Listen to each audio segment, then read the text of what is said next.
Hi everyone, my name is Jodie and I'm really pleased to be here to come and talk to you today.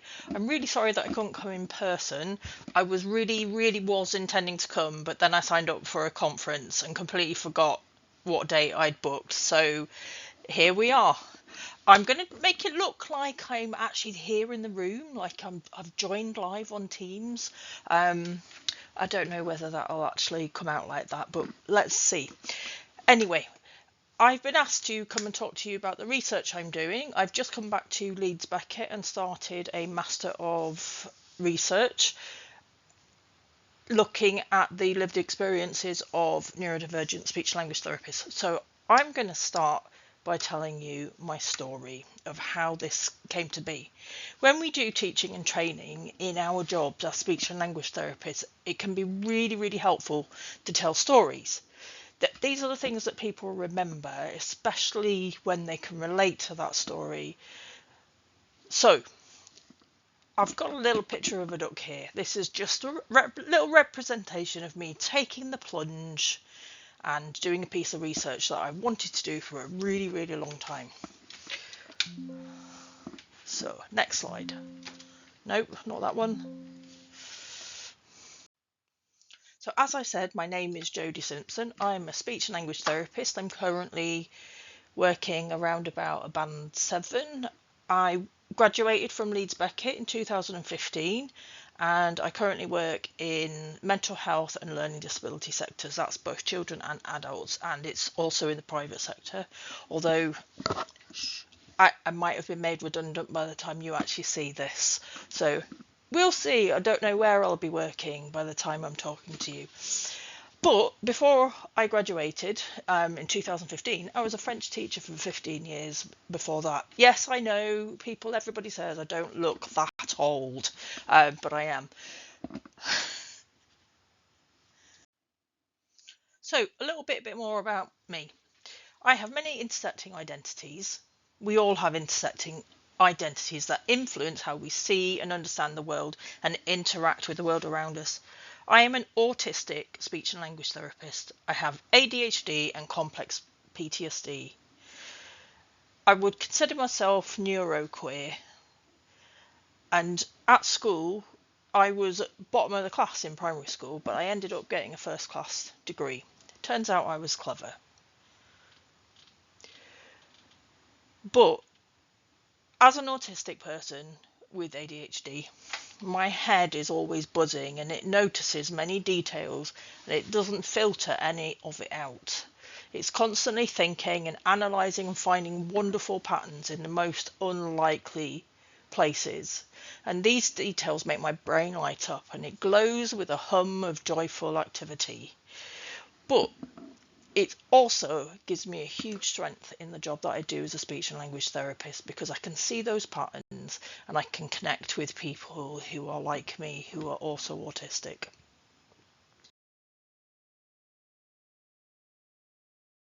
Day, I may look a bit more like this.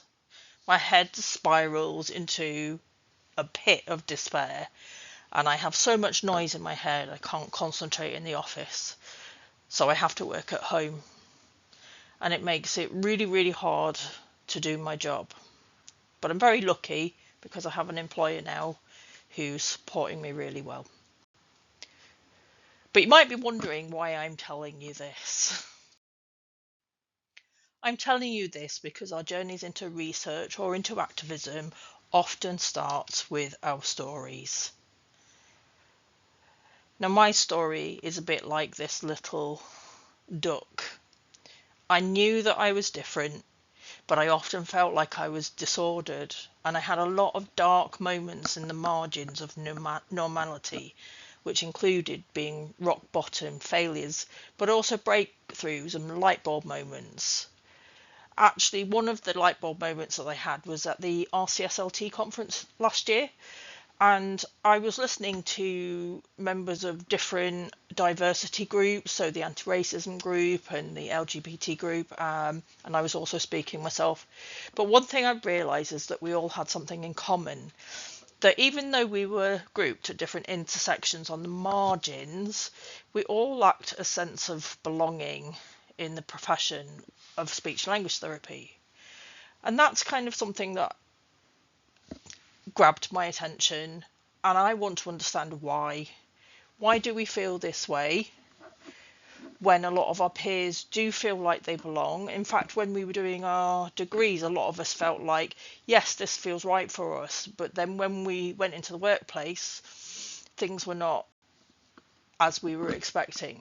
So that's where my interest in this study has come from, because I want to see my peers thriving. So what am I actually talking about when I'm saying that there are some speech and language therapists who are neurodivergent who don't feel like they fit in the profession? I did quite a bit of research with the group. I started up a peer support group a couple of years ago, and I've been listening to everybody's stories. And after I heard everybody's stories, I realised I needed to do something about it. So some of the things people were saying is that they knew that they needed some support at work, but they didn't know what support they needed. They weren't aware of their own needs. They had quite a lot of challenges getting reasonable adjustments to help them to work more effectively at work, and some of them didn't even want to disclose that they were autistic or ADHD or even dyslexia, because they were worried that it would be seen in a negative way, or that somehow their competence might be judged. And some of you, especially those of you who are within a neurodivergent spectrum, whether you know it or not, whether you have some elements of dyspraxia or reading differences, writing differences, processing differences, hearing differences, you may already feel like you're always having to fight to prove that you are good enough to be here.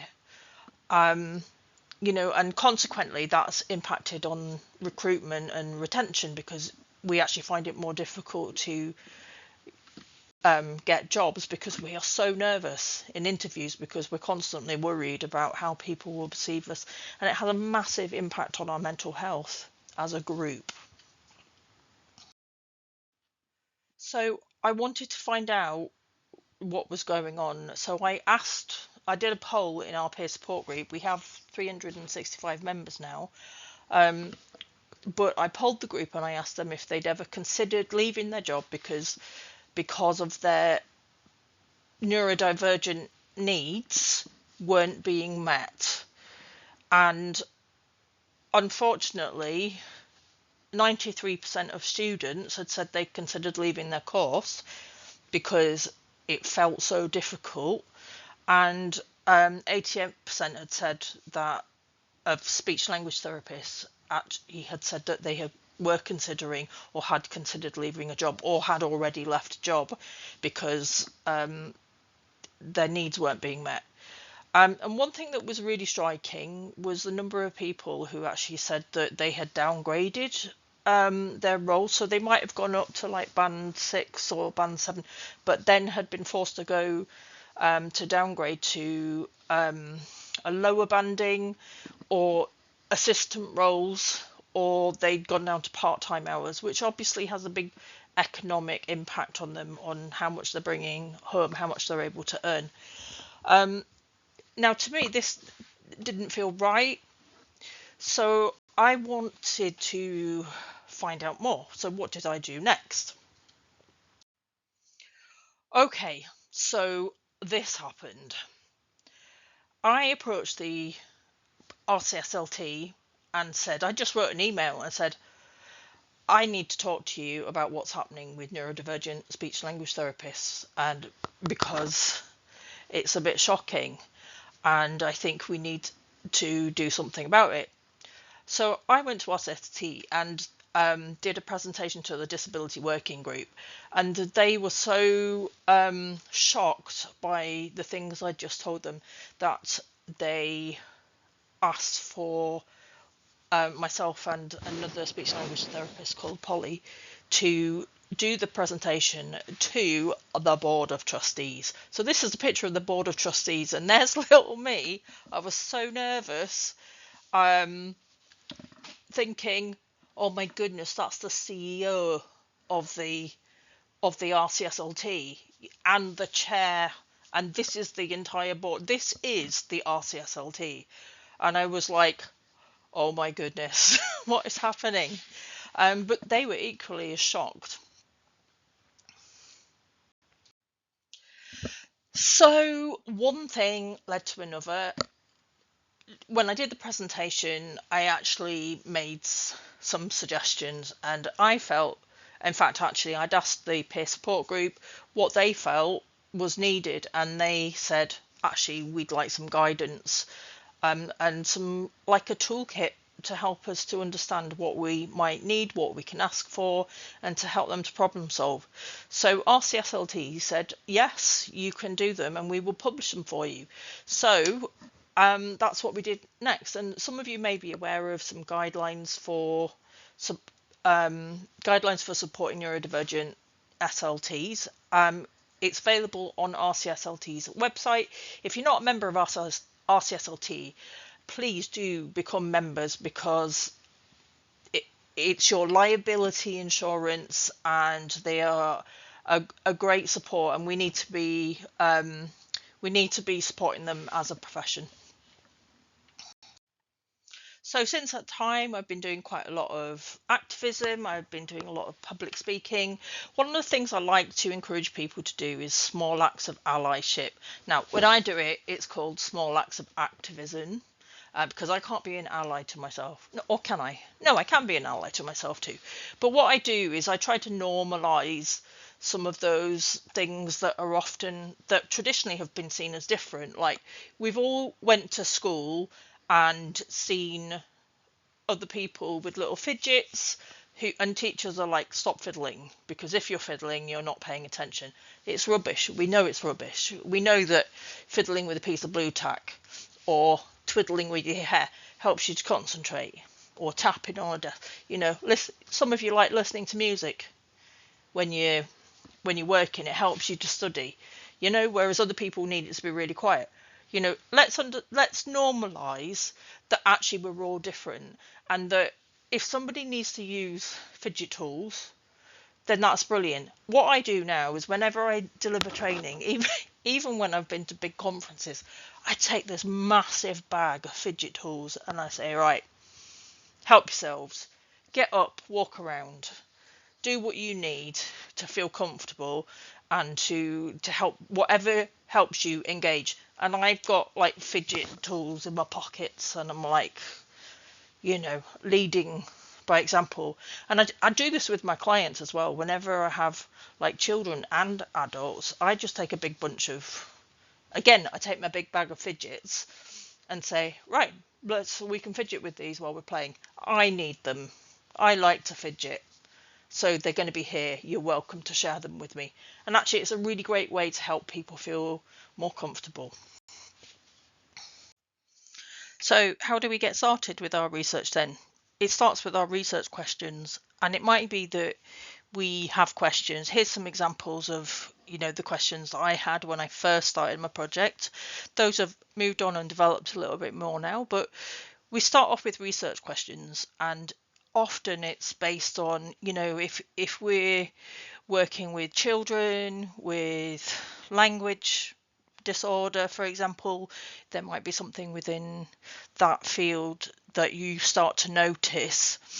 So you go away and you look up the research, and you might get some answers from the research you look up, but you might actually find that there are gaps in what you're seeing, and there's no research that explains what is happening. And that's often where your research comes in, and that's where, why some of us end up going into research, because we are so curious to know the answers. Or we might try some things and think, oh, actually, this is really helping this group. I wonder what research there is. Okay, there's nothing. So let's design something, let's test something out just in our clinics. We might find that that's really helpful. So then we may move to doing a piece of research. Now, you don't have to do research full time. I'm doing mine part-time, a long-time, full-time job. I don't know how I'm fitting it all in, but hey ho, and you thought your degree was hard.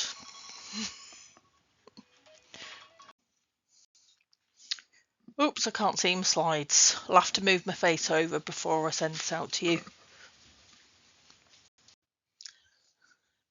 Oops, I just got thrown out of the library for being a bit too noisy.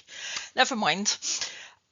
Okay, so I'm an activist who's doing a piece of research.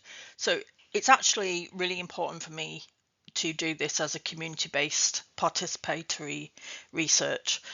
So some of the things that I've been thinking about is that as a small group that is doing research together, it's really important that we identify and gel as a group, that we see ourselves as having what we call equitable partnerships. Basically, that we address the power differences. I'm not the researcher that's doing all this really important research, but actually it's our research and we're doing it together to make our lives better. That's basically why we're doing it.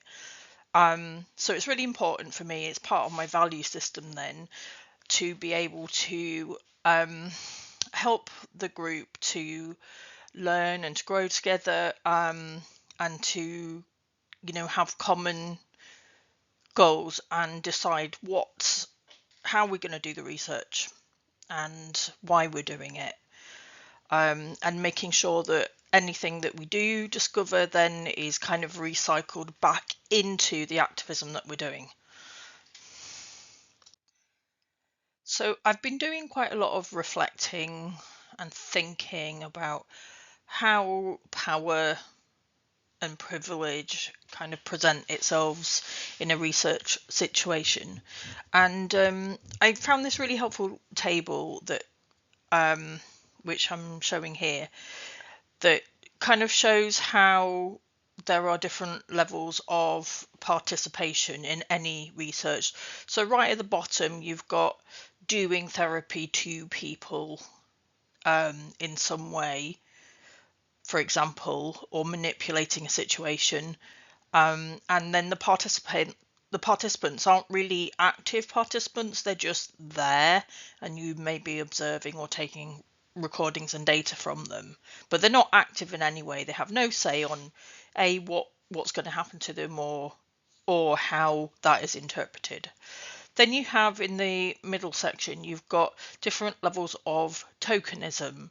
So it might be that you do the therapy with people, but then afterwards you inform them, you tell them, right, this is what we found out, what do you think? So we're consulting you on it. And then the application is basically,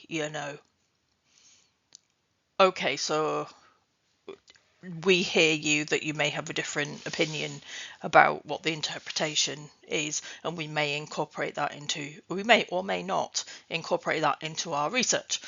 And then on the top level, where the participants have the most power, there's still different levels that they may be involved. So there might be a partnership, or they may have more delegated power, so they may have certain roles that they play, whether it be in design or in delivery,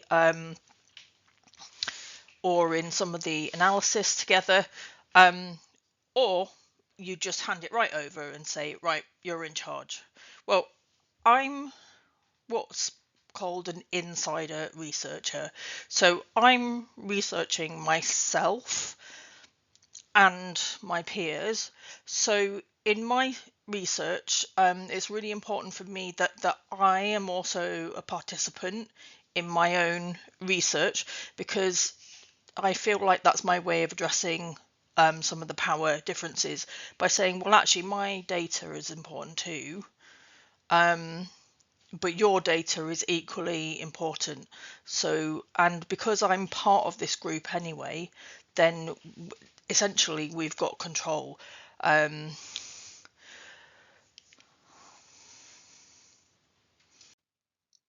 So to finish off, I just want to think about the lenses that we may have when we're looking at our research data and how we might interpret them. So if you think about a regular piece of research, you may have your research question. So mine, I've kind of adapted it. It's moved on a little bit since those earlier questions. And now I'm thinking, how do neurodivergent SLTs construct their professional identities? And we might say, right, so we're going to focus on identity. So we put that into the prism.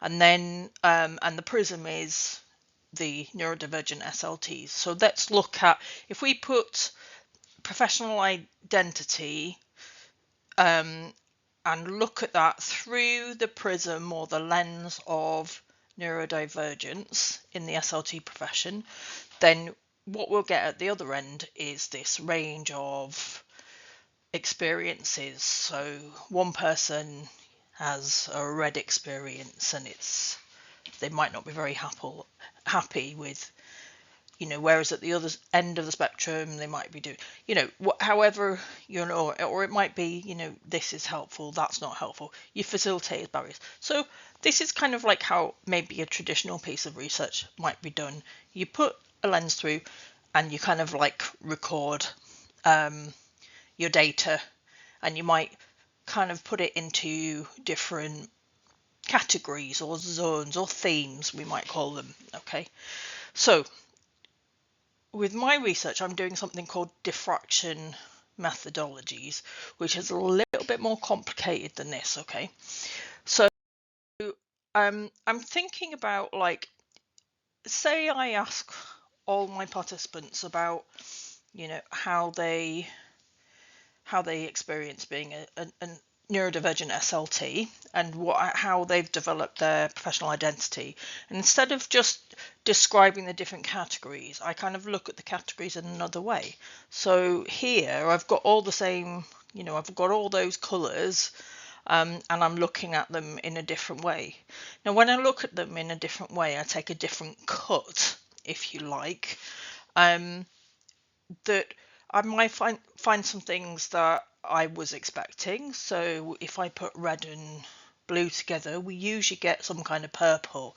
Yep, that's a kind of a pinky purple there. That makes sense. And then we've got a green and a blue, and yeah, that makes a kind of like a typical, yeah, we were expecting, maybe it's a little bit unusual, but that's roughly what we're expecting. But then when we put our green and red together, we get something that we weren't expecting, because we've been used to mixing paint, and everybody knows that red and green makes brown. Okay, but actually in light, it doesn't. The context of the light beam is acting differently from what we'd expect from our knowledge of paint. Okay, so in this case, we may have put a different kind of lens. So we're looking at this through the lens of light. Obviously, this is natural phenomena, but the same thing can apply in research when we look at things from different angles or from different, what's called different paradigms. So, for example, if we looked at neurodivergence through a medical model, we could see, well, actually, neurodivergent SLTs, when they put the red and the green together, they get yellow. Yellow's not normal. It must be disordered.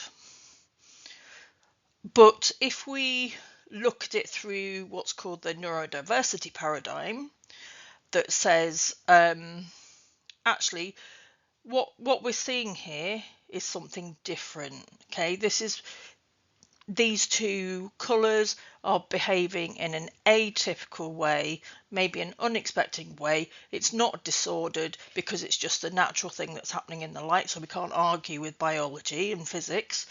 It's just it's operating in a very different way, but maybe we don't understand how it works yet. So that's kind of like an example there of how looking at something from a different lens may give you a different understanding and a different interpretation of those results. And last of all, the last thing I want to think about is the lights that go through here. So if you were looking at the sun coming through the trees, when you look at this picture, actually, what is the first thing that you notice? I'm pausing there just to give you time to answer that in your own heads. But actually, I've said we're seeing the sun, but actually, the sun might not be the first thing that you notice. We've been told and conditioned to look for the sun because our parents have often said, oh, look at the sun. So we learn to only notice the sun. But actually, there's a lot of other things going on in this picture. You might notice that the diffraction of the light coming through is creating a lovely pattern. I don't know if you can see my mouse there. So you've got a lovely kind of a regular pattern there. You might notice that there are some blobs of light up here. Those are what we might call anomalies or a phenomena. But actually, if you've got very sharp eyes, you might see some really tiny circles here, and actually some blobs of colour. There's a kind of a red blob of colour here. There's a bit of a red colour, red or maybe yellow. That's how I'm perceiving it, but you might see something else. But actually, there's other things that might be going on. And actually, if I'm looking up at the light and those circular blobs are there, is everybody seeing the same thing? Or is it just me that's seeing those same things? And that's what we're doing in research, because often if we do research where we're observing, so say for example we have some autistic children or adults and we were observing them, so we could observe neurodivergent speech and language therapists in the workplace, and actually because we're looking from the side, we're not going to see how they are viewing the sun. We're not going to see those anomalies, those circular shapes in there, because we're looking at it from a different angle. We might see the sun actually go straight down on them, whereas they're seeing it in a different pattern. So it's really important. That's why it's really important in research to get to capture that the people that we're working is to capture their views in the way that they see it, and the way that they see it might be very different from how we're seeing it, but because we still need to be able to accept that actually they can see something that we cannot see. So it's finding a way to capture their voices. And it might not even be a voice per se, it might be, people capture their feelings in lots of different ways. Some people use art, some people use movement or dance. There's lots of different ways to capture people's views. So I think it will be, watch this space with the piece of research that I'm doing. It's going to be really interesting. And if you do identify as neurodivergent and you want to be part of that, please do connect with me. So if you do want to connect with me, here's my contact details. I've got a blog on there. There's lots of videos that I've done about neurodivergent speech and language therapists, and you can also link to my mental health blog as well. So thanks ever so much for having me, and even with all the disruption that went on in the library, and enjoy the rest of Neurodiversity Week. See ya. Bye.